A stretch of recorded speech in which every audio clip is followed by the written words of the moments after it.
Hassan. 3 medailles bij de Spelen. Een ongekende prestatie. Goud op de 5000, brons op de 1500 gisteravond. En nu dan goud in een super race op de 10.000 meter. Velen hielden het voor onmogelijk 3 afstanden doen bij dit kampioenschap. Zoveel races achter elkaar lopen in zo'n kort tijdsbestek, 8 dagen. En dus niet alleen lopen, maar ook alle plichtplegingen.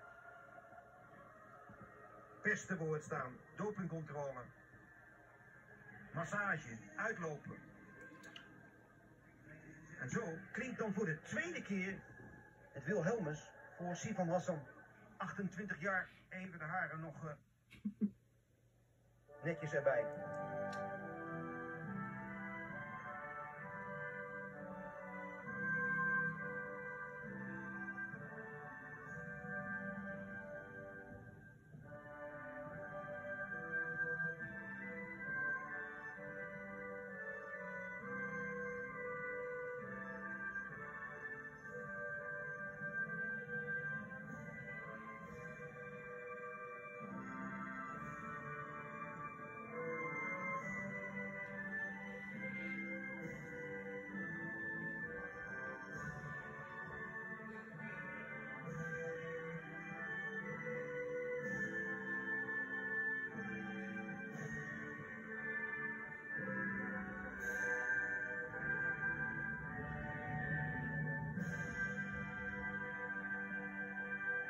Tranen van intense blijdschap.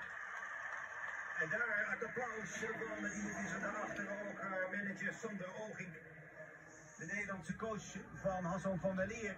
Honoré Hoed zei in 2014, ja die Hassan die kan Olympisch goud pakken. Waarop iedereen dacht, ja Honoré, dat is misschien te veel gevraagd. Nee, hij zegt ze kan 2 keer Olympisch goud pakken.